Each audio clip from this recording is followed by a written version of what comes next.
Isa ka rin ba sa nagtatanong kung paano tatanggalin ang air filter ng 450NK natin? Well, di ko rin alam yun. Kaya ngayon, samahan niyo akong wasakin lalo yung motor ko. Charot lang.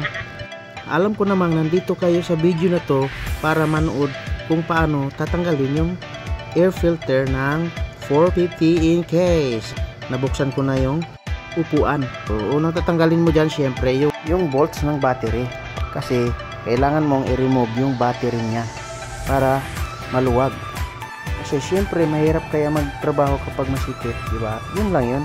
So kailangan nating aalisin yung battery ngayon. Pag naalis mo yung battery na yan, luluwag na yan, di ba? Yeah. So ngayon, natanggalan natin yung battery. May nakikita kayong dalawang tornilyo na yan. Syempre, i-remove nyo yan. Kasi yan yung takip. So sa madaling salita, natanggal na natin yung takip. At yan, napakalinis, di ba? Tignan mo naman yung air filter ko, kutang-kuta na talaga. Siyempre, bago mo makuha yung air filter, mayroon ka pang makukuha na isa, yung parang pinakalock niya. Ayan. So, madali lang naman tandaan kasi may bilog siya sa taas, oh. Yan, tandaan nyo lang yan, ganyan. Kailangan di mo mabaliktad kasi hindi mo mababalik yan. Ayan po yung bilog na yun, oh. Yan yung katandaan mo. Nakaganyan yan. So, dudukutin na natin yung air filter kung napakalinis. Grabe.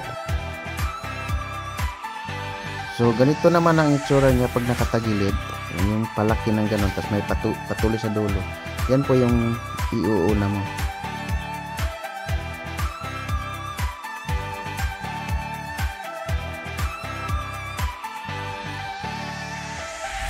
At syempre, dahil natapos nating linisin at naikabit na rin natin yung bago. Ito na nga, ibabalik na natin yung air filter para maayos na yung motor natin. Okay? Makita mo naman kanina kung paano ko pinikwisto at ngayon, ganun lang kabilis. Ayun na, oh. Naisalpa ko na. Ayun, oh. So, isusunod naman natin yung pinakalock nya. Nakita mo yung bilog na yan, dapat nasa ibabaw yan para hindi yan mabaliktad. Tinusok mo na siya ng ganon, okay na, nakalock na yun, ayos na. O diba, ganon lang po kabilis guys, walang kahirap-hirap. O diba,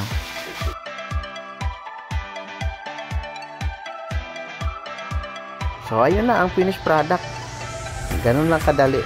O diba,